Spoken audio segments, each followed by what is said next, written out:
Here on So Jannelle, we're also not just going to local places, we're also aiming to fly to different destinations. And one of our favorite destinations, of course, is the Philippines. And so we talked to travel blogger and expert, probably one of the most traveled persons in the whole world, traveling full-time for 40 years now, Richard Woulfe, on the Philippines. Why he loves to go, why it's such a great destination, how often he goes there, and how he goes. Here he is on So Fly. For me, the Philippines in Southeast Asia, we're in an Asian century. It's one of the destinations that, in my opinion, offers it all and more. So, incredible water adventure, over 7,000 islands, restaurants, shopping, culture, the friendliness of the Filipino people, the ease of getting there. It has grown exponentially. I mean, we're looking in the past 10 years alone, almost a doubling of numbers, tourism numbers. And I think there's many factors attached to that.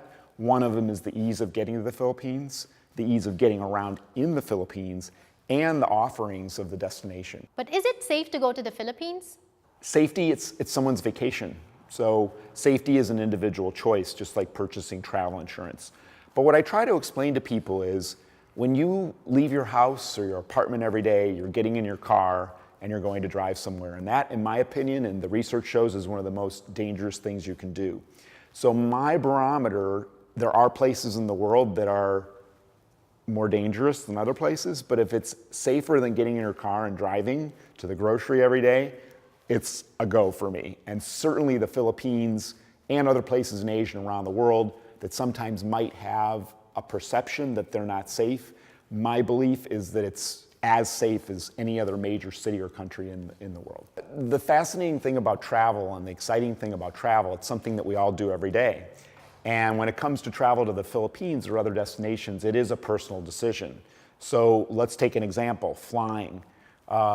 If you're coming from the United States, or particularly from the West Coast or East Coast, I sort of believe oftentimes if the Filipinos, you're well traveled, you want to get there as quickly as you can.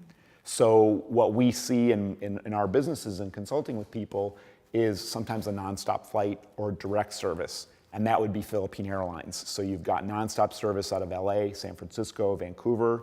The rumor is that we're going to see Toronto, and coming forward in the next 5 to 10 years, I'm being told we're going to have more nonstop service from points in North America directly into Manila. On the plane, inside the aircraft, and then you're traveling to the Philippines, you're already starting your experiences. You really are. And the other thing to consider as well, luggage is an issue when people are traveling. And I know a lot of Filipinos travel back to visit family. Philippine Airlines offers 2 50-pound bags, economy, and I think it's 75 pounds if you're flying in business class. So, and that's a through, so to Manila and on through to the other destinations. Whereas if, there's a lot of airlines, great airlines that fly there, but you're looking at getting to Manila. If you're going beyond Manila, you're looking at dealing with excess baggage charges often. Thank you for pointing that out. What about the best time to go? Now that's the second most common question I get when I travel around the world speaking to groups is, number one, is it safe? Am I going to feel comfortable? And number two, when's the best time to go?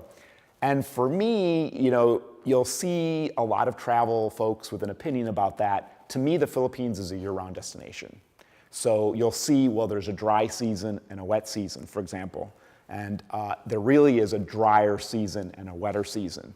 So if you are someone that likes sunny, cooler weather, probably in that December to February timeframe. Okay, and so that is, they say dry season in a lot of the guidebooks, but you'll find as you get to know me a little bit better, it really is a drier season. So you could still have rains. Now, as you get into March and April, it's going to be getting very, very hot before the May, June period where it does start to rain. So actually somebody had said, what's he telling people to go to the Philippines in July for scuba diving and water adventure? No? It's raining, not the whole time though. So it's similar to the Caribbean in North America, as long as there's not tropical storm activity, which depending on the year, that's a less than 5% situation. The waters are flat, calm, and you've got maybe some showers. but it can be very, very nice weather and fewer crowds during that time. I love that a non-Filipino is talking about traveling to the Philippines. He is an expert, though. He's been there, you go 4 times out of it? Up to 4 times a year, yes. Up to 4 times a year. I have a feeling this isn't the first and last that we're going to have you here on the show. But for now, thank you so much. Any last words, tip for people going to the Philippines? Go. Go. Thank you so much. More power to you.